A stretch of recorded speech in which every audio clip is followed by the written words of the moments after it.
Okay, today's the big day. We start the Elite Copywriting Workshop. So it's going to be a fantastic day, and I'm sure we'll have some cool stuff to share with you throughout the day, but I got to get down to the meeting room. We're about to get started. All right. You know how off they tell us stuff they backstory. They laugh at each other. This is the team. Sean's working with the Osmo, trying to get it balanced. Marshall's been polishing. He's been polishing his MacBook Pro. My precious. My precious. I'm pretty sure that's not really healthy, but I understand it. So sorry. This is my new friend Leon. Leon keeps us from looking like idiots. That's your job, right? Right. Idiot control. Yeah. I would go for that, but Thanks. no problem. This is awesome. This is so awesome. How are we going to get any work done?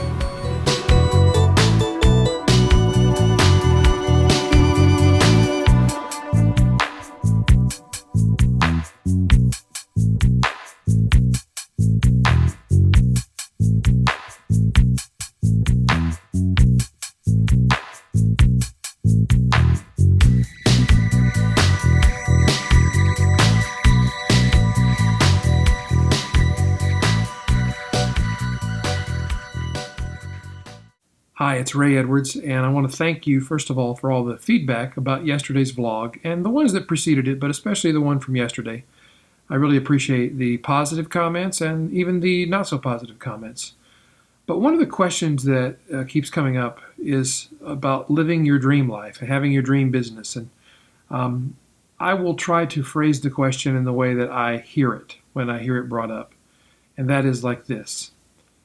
Isn't it true, Ray, that not everybody can do that? Only a few people can live their dream life or have their dream job or their dream business, that some of us, most of us even, have to do things we don't like to do just to get by? And the answer to that question, in my belief, is no, that is not true at all.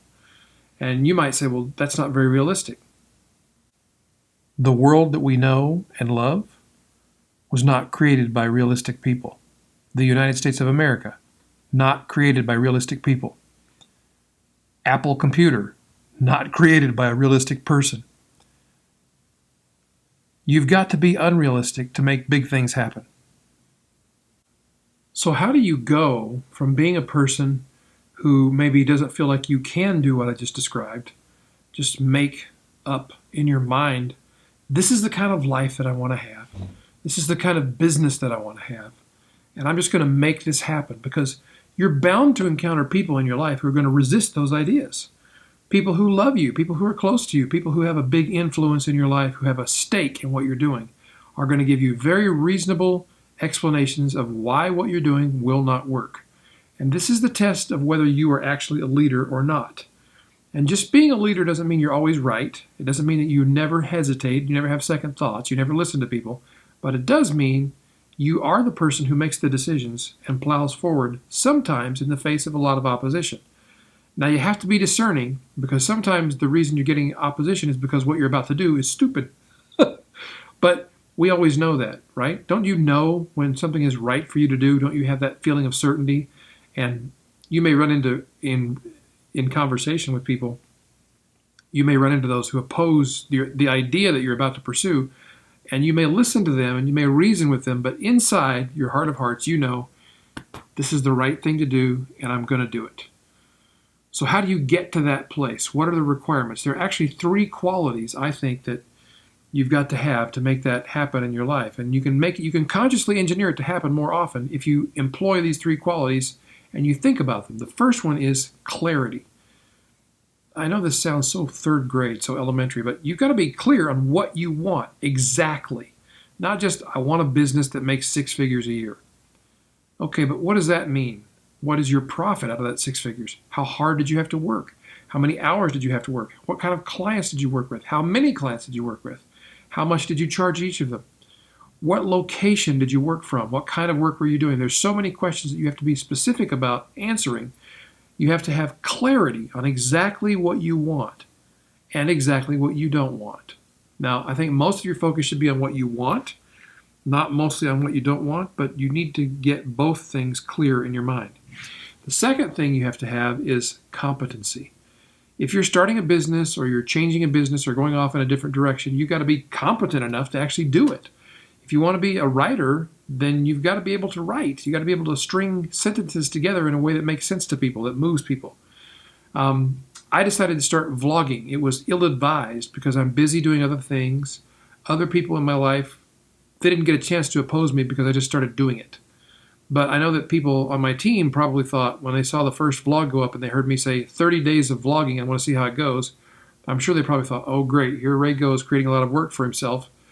But what they didn't understand was I was clear I wanted to do it because it seemed like fun to me. I knew that I was competent enough to pull it off and at least not embarrass myself. Now, I'm not the world's greatest vlogger by any means. I'm not a video editor by profession, but I know enough about this stuff that I like doing it. I'm enthusiastic about it. So I'm clear and I'm competent. I didn't say the world's greatest. You don't have to be the world's greatest. You don't have to be the #1 expert in whatever you're doing. You don't have to be the very best at what you're doing, but you do have to be competent. And the third thing you have to have, this is the magic ingredient. This by itself can sometimes, maybe often, even make up for your lack of clarity and make up for your lack of competence. The third quality, the most important quality, is you've got to have confidence. Look, we don't always follow those who are the most competent to do the job. We follow those who are the most confident because that confidence, that air of confidence transfers to us and we become confident in people who are confident. And if you feel confident and you cultivate the feeling of confidence within yourself, I believe it makes you more competent and it helps you get more clarity. So these three factors that you need to have in order to make things the way you want them, there's an interplay. They're all three required. So just for review, you need to be clear on what you want. You have to have clarity, #1. #2, you need to be competent. You have to have competency. And #3, you must have confidence. And these are all three qualities that you can cultivate. You can get better at all three of them. So ponder how you might get yourself more clear on what you want, how you could gain more competency, and how you could be more confident, because those are the three keys to making the life you want for yourself right now. I'd love to hear your thoughts on this, your comments, and you can put those below. You can give us a thumbs up if you like what you heard. You can share the video. I would love it if you did that. And most importantly of all, subscribe to this YouTube channel so I can send you more videos like this every day for 30 days, and then we'll see where it goes from there. If you like what I'm doing, if we're getting a response, we have a growing audience. If it continues to grow and people seem to be benefiting, then we'll continue on. But we'll see at the end of 30 days. We're on day, 8 now, I think. 7 or 8. I'll look at it. By the time I edit this video, I'll know what day we're on. Until then, thank you and God bless.